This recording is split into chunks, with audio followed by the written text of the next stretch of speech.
నమస్తే, welcome to today news. నేను కల్పన. మేడారం జాతరలో కోవా బన్ గురించి ఫుడ్ జిహాద్ అని చాలా వైరల్ అవుతుంది ఈ వీడియోలు. ఫుడ్ జిహాద్, కోవా బన్ లో కల్తీ, అది ఇది, లేకపోతే బన్ను మ్యానుఫ్యాక్చరింగ్ అని చాలా మాట్లాడుతున్నారు. ఒక ఛానల్ వాళ్ళు అక్కడికి వెళ్ళి కవర్ చేయడం జరిగింది. కోవా బన్ వాళ్ళ దగ్గరికి ఒకసారి ఈ వీడియో చూసేయండి. ఆపండి, బండి ఆపండి. నేను చెప్తున్నాను, ఒక్క నిమిషం మీరు జరిగినా కూడా చాలా దారుణంగా ఉంటది పరిస్థితి. చెప్తున్నా, ఎవరైతే ఇక్కడికి వచ్చిన వాళ్ళు ఉన్నారో ఇది కరెక్టా కాదా? ఈ 10 రూపాయలకు బన్ ఇస్తారా? ఎవరైనా కోవా కలిపేసి ఇస్తారా? దీనికి మ్యానుఫ్యాక్చరింగ్ డేట్ అనేది ఉండన్నా లేదా? As for rule. సో చూసినాం కదా ఈ వీడియో. ఆ వీడియోలో ఏం అడుగుతున్నారంటే, కోవా ఎక్కడి నుండి తెచ్చిర్రు, ఇది ఎప్పుడు ప్యాక్ అయింది, ఎప్పుడు మ్యానుఫ్యాక్చర్ అయింది అని చెప్పేసి ఆయనను పాపం గలిబిలి చేసేసి ఆయనకు ఇప్పుడు వాళ్ళేం చదువుకోలేదు, వాళ్ళు కూలి పని చేసుకోవడానికి వచ్చిర్రు రోడ్డుపైకి.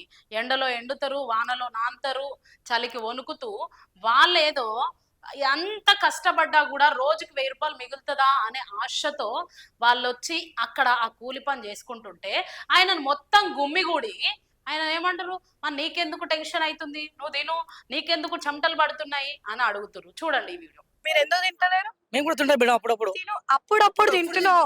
డైలీ చిన్న పిల్లలు పెద్దోళ్ళు తింటున్నారు. దాని వల్ల మళ్ళీ ఎందుకట్లా గ్రామర్ అవుతారు? సో చూసినాం కదా, ఆయనని ఇలా టెన్షన్ పెడుతూ ఇట్లా మాట్లాడుతూ వీళ్ళు ఫుడ్ జిహాద్ అని ఒక నినాదం లేపారు దీని నుండి.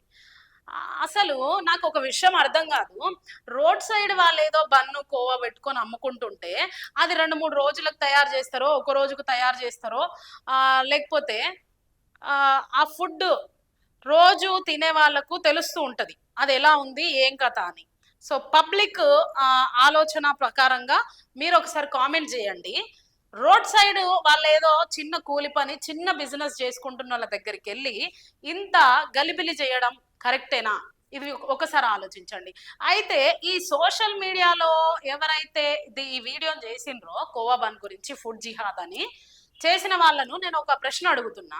మన 2 తెలుగు రాష్ట్రాల్లో, ఒకవేళ ఇది మేడారం జాతర కాబట్టి తెలంగాణ గురించి మాట్లాడుతున్నా నేను, తెలంగాణ రాష్ట్రంలో ఎన్నో అరాచకాలు జరుగుతున్నాయి. ఎందుకు వాటన్నిటి మీద దృష్టి పెట్టలేకపోతున్నారు? ఈ రోడ్ సైడ్ బ్రతికే వాళ్ళ మీద పడి పాపం వాళ్ళని భయపెట్టి వాళ్ళని గుమ్మిగూడి వాళ్ళకి టెన్షన్ పడుతున్నామని ఇంత టార్చర్ చేసి పాపం వాళ్ళని ఎందుకు ఇంత భయభ్రాంతులకు గురి చేస్తున్నారు? మన తెలంగాణ రాష్ట్రంలో ఫుడ్ పాయిజన్స్ ఎక్కడ జరుగుతున్నాయో తెలుసా? హాస్టల్స్ లో జరుగుతున్నాయి.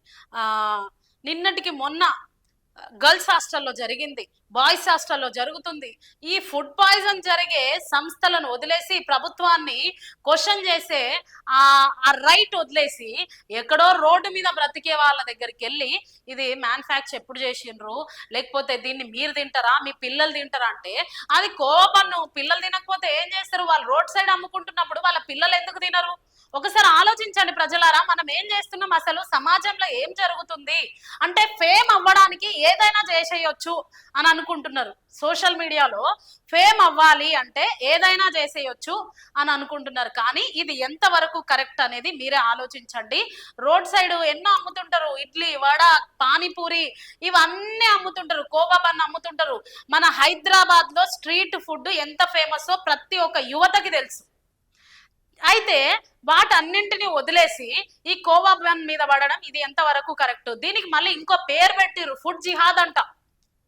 ఇంకా నయం ఇంకేదో పేరు, దానికి మతాలను అంటించడము, కులాలను అంటించడము, ఇంకేదేదో చేయలేదు. ఫుడ్ జిహాద్ అని దానికి ఒక పేరు పెట్టి రోడ్ సైడ్ బ్రతుకుతున్న వాళ్ళ గురించి ఇంత వాళ్ళ మీద పడి ఏదో ప్రజలకు మేలు చేయాలనే ఆలోచనతో చేసుకుంటూ వస్తున్నారు కదా. మీకు ఒకవేళ ప్రజలకు మేలు చేయాలనే ఆలోచన ఛానల్ వాళ్ళకు ఉంటే, సోషల్ మీడియా వాళ్ళకు ఉంటే, అసలు గవర్నమెంట్ ఏం చేస్తుంది? ప్రభుత్వ రాయితీల గురించి ప్రజలకు అవగాహన కల్పించండి. ఒక ప్రైవేట్ సంస్థలు స్కూల్స్ ఎందుకు పెరుగుతున్నాయి, లేకపోతే గవర్నమెంట్ స్కూళ్ళల్లో ఏమైనా కొదువగా ఉందా? గత కాలం నుండి మనం చూసుకున్నట్టయితే గవర్నమెంట్ వ్యవస్థల్లో చదువుకున్న వాళ్ళకంటే ఇప్పుడు ప్రైవేట్ యాజమాన్యాల్లో చదువుకోవడం ఎక్కువైపోతుంది. దానికి దీనికి కంపేర్ చేసి దాని గురించి ఒక అవేర్నెస్ ఇవ్వండి. ప్రైవేట్ సంస్థలలో ఫీజులు కట్టి మనం ఎందుకు ఇంతగానం బాధపడుతూ చదువుకోవాలి? గవర్నమెంట్ స్కూళ్ళని మనం ఎందుకు వదిలేయాలి? ఇది మన అధికారం, ఇది మన హక్కు, దాని గురించి కల్పించండి. లేకపోతే ఇంకో ధైర్యం మీకుందా? నేను సవాల్ చేస్తున్నా వీళ్ళని. థమ్స్అప్ బాటిల్లో చిన్న పాంపిల్ వచ్చింది, లేకపోతే పురుగులు వచ్చినాయి, అది ఇది అని చెప్పేసి థమ్స్అప్ బాటిల్ది బాగా వైరల్ అయింది. ఈ థమ్స్అప్ బాటిల్ ని సెలబ్రిటీస్ ఉంటారు కదా, మహేష్ బాబు కావచ్చు, పవన్ కళ్యాణ్ కావచ్చు, ఇంకా కొంతమంది హీరోలు బాగా కోకో కోలాని, థమ్స్అప్ ని, కూల్ డ్రింక్స్ ని ప్రమోట్ చేసిండ్రు. మరి ప్రమోట్ చేసినప్పుడు మీరు ఎందుకు మాట్లాడలేదు? అందులో మొత్తము పురుగులు వచ్చినాయి, లేకపోతే పాము వచ్చింది, ఇంకేదో వచ్చింది కదా, అంత పెద్ద సెలబ్రిటీ అయ్యుండి మీరు దాని గురించి తెలిసి పిల్లలు దాన్ని తాగితే ఎముకలు ఖరాబ్ అవుతాయి, లేకపోతే వాళ్ళ ఆరోగ్యం ఖరాబ్ అవుతుంది అని ఎందుకు చెప్పలేదు? ఈ కోవన్నల మీద పడ్డారు కానీ సెలబ్రిటీస్ చేసిన ఆ ప్రమోషన్ ఎందుకు చెప్పలేదు? లేకుంటే మీకు దమ్ముంటే, నేను ఒకటే ఛాలెంజ్ చేస్తున్నా, మీకు దమ్ముంటే థమ్స్అప్ కంపెనీని కానీ లేకపోతే కూల్ డ్రింక్స్ కంపెనీని కానీ ఏదైతే ఆరోపణలు వచ్చినాయో, దానిలో పురుగులు వచ్చినాయి, దానిలో పాములు వచ్చినాయి అని మనకు అప్పుడు వచ్చినాయి కదా వార్తలు, వాటన్నింటి మీద మీరు చర్యలు తీసుకోండి. ఆ కంపెనీల మీద వాడండి, వెళ్ళండి, వాయిస్ తీసుకోండి. ఎందుకు ఈ కంపెనీని బ్యాన్ చేయలేకపోతున్నారని మీడియా సైడ్ నుండి మీరు పోరాడండి, మీకు కూడా మేము తోడుంటాం. కొన్ని బిర్యానీ సెంటర్లలో మటన్ బిర్యానీలో కుక్క మాంసం కలిసిందనే ఒక వార్త వచ్చింది. ఇది అందరికి తెలిసిన విషయమే. ఆ హోటల్ని బ్యాన్ చేసిండ్రా ఎవరైనా? ఆ హోటల్ దగ్గరికి వెళ్ళి ఏ సోషల్ మీడియా అయినా కూడా అడిగినరా? ఇప్పటికీ కూడా మనం కూడా ఏం చేస్తామంటే అదే హోటళ్లలో వెళ్ళి కూర్చొని అదే బిర్యానీ తినేసి వస్తాం. ఇన్ని కల్తీలు జరుగుతుంటే పట్టించుకొని ఈ యొక్క ఛానల్ వాళ్ళకి నా విన్నపం ఏంటంటే, రోడ్ సైడ్ బ్రతుకుతున్న కోవా బన్ అమ్ముకొని రోజు కూలి కోసం వాళ్ళు కష్టపడుతుంటే వాళ్ళ మీద పడి ఇంత భయభ్రాంతులకు గురి చేసే మీరు, సమాజంలో ఎన్నో అరాచకాలు జరుగుతున్నాయి. పెద్ద పెద్ద రెస్టారెంట్లలో జిల్ల పురుగులు పడితే ఆ చెఫ్స్ వాళ్ళు ఏం చేస్తారంటే ఆ జిల్ల పురుగు తీసి పక్కకేసి టిఫిన్ తీసుకొచ్చి ఇస్తారు. పెద్ద పెద్ద ఉడిపి హోటళ్లలో వాళ్ళు సాంబారు ఇడ్లీ దేంతో చేస్తారో కానీ లొట్టలు వేసుకుంటూ తింటాం మనం. మంచిగా ఉంది సాంబార్ అని వాళ్ళు ఇట్లా చెమట తీసి ఏమైనా అందులో చీమిడేయని ఇంకేదైనా ఏనియండి.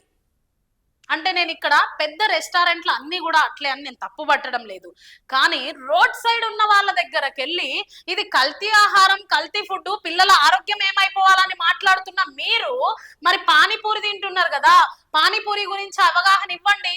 మీరు చెప్తే వింటారు కదా ప్రజలు. లేకపోతే ఆల్ఫా హోటల్లో జరిగిన దాని గురించి అవగాహన ఇవ్వండి. ఆల్ఫా హోటల్ ముంగలికి వెళ్ళి మాట్లాడండి, పారడైజ్ హోటల్ దగ్గరికి వెళ్ళి మాట్లాడండి. అంటే మనకు బ్రాండ్స్ ని టచ్ చేయడం రాదనమాట. బ్రాండ్స్ ని మనం టచ్ చేయలేము, ఎందుకంటే బ్రాండ్స్ ని టచ్ చేస్తే ఏ అధికారులు వచ్చి మమ్మల్ని ఏమంటారో, లేకపోతే ఛానల్ ఏమైనా బ్యాన్ చేస్తారో, లేకపోతే సోషల్ మీడియాని ఏమైనా బ్యాన్ చేస్తారో ఈ భయం ఉంటది మనకు. కానీ పేదవాళ్ళ దగ్గరికి వెళ్ళి మనకు కొంచెం కూడా ఆలోచన లేకుండా వాళ్ళు రోజుకు 1000 రూపాయలు బిజినెస్ చేసుకుంటారో 2000 బిజినెస్ చేసుకుంటారో కానీ దాని మీద పడి వెళ్ళి వాళ్ళను ఇంత భయభ్రాంతులకు గురి చేస్తున్నారు. ఇది కరెక్టేనా? ప్రజలారా మీరు ఆలోచించండి. సమాజంలో తెలంగాణ రాష్ట్రంలోనే కాదు, ఆంధ్రప్రదేశ్ లో, తెలంగాణ రాష్ట్రంలో, మన 2 తెలుగు రాష్ట్రాల్లో జరుగుతున్న అరాచకాల గురించి మాట్లాడడం పక్కన పెట్టి, పెద్ద పెద్ద కంపెనీలలో జరుగుతున్న కుంభకోణాలను పక్కన పెట్టి, పెద్ద పెద్ద రెస్టారెంట్లలో జరుగుతున్న ఈ ఫుడ్ జిహాద్ ని పక్కకు పెట్టేసి మన వాళ్ళు పాపం, మన సోషల్ మీడియా వాళ్ళు, మన యూట్యూబ్ వాళ్ళు ఎంత అవేర్నెస్ కనిపిస్తున్నారు అంటే చూడండి. కోవా బన్ గురించి అవేర్నెస్ కనిపిస్తున్నారు. ఆయన తిను అని పాపం నువ్వు తింటుంటే నీకు ఎందుకు చెమటలు వస్తున్నాయి అంటే ఒక 100 మంది ఒక్కరి మీద గుంపు కూడి నువ్వు తిను, నువ్వు అది, నువ్వు ఇది అని క్వశ్చన్ చేస్తూ ఉంటే మరి ఆయన టెన్షన్ పడకి ఏం చేస్తాడు?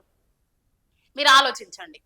ఒక వార్త మనం సమాజంలోకి తీసుకెళ్తున్నాము అంటే ఆ వార్త ప్రజలకు ఉపయోగకరంగా ఉందా లేదా అనేది ఆలోచించాల్సిన విషయం మనము ఎంతైనా ఉంది.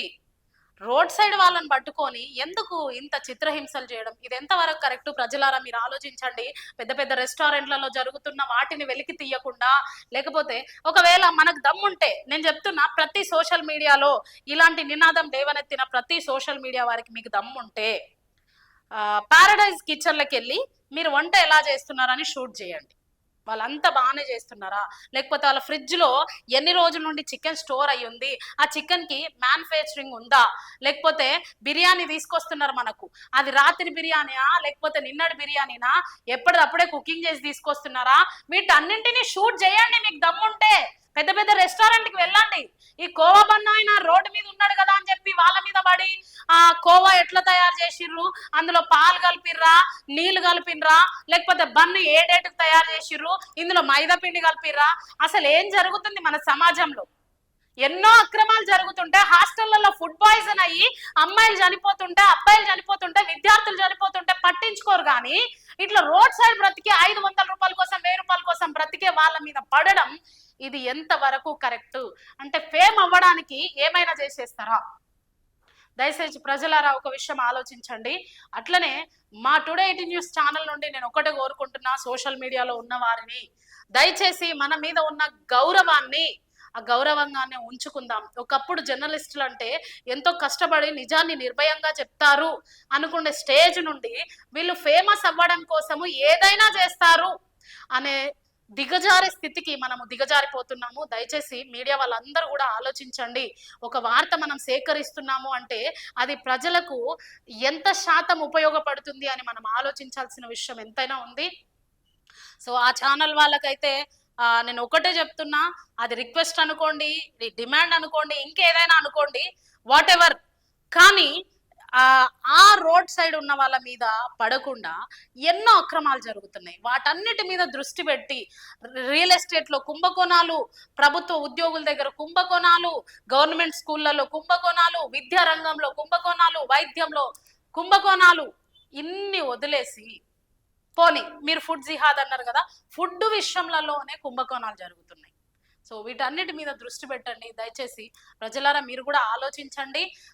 మరి ఆయనను అట్లా మభ్యపెట్టడము, అలా ఇబ్బంది పెట్టడం ఇది ఎంతవరకు కరెక్ట్ అనేది మీరు కూడా ఆలోచించి కామెంట్ చేయండి.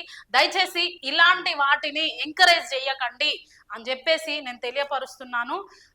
అట్లా రోడ్ సైడ్ బ్రతికే వాళ్ళను దయచేసి బ్రతకనివ్వండి. గవర్నమెంట్ వచ్చి కొన్ని బండ్లు, టిఫిన్ సెంటర్ పెట్టే వాళ్ళను, రోడ్ సైడ్ బ్రతికే వాళ్ళను తీసేసింది.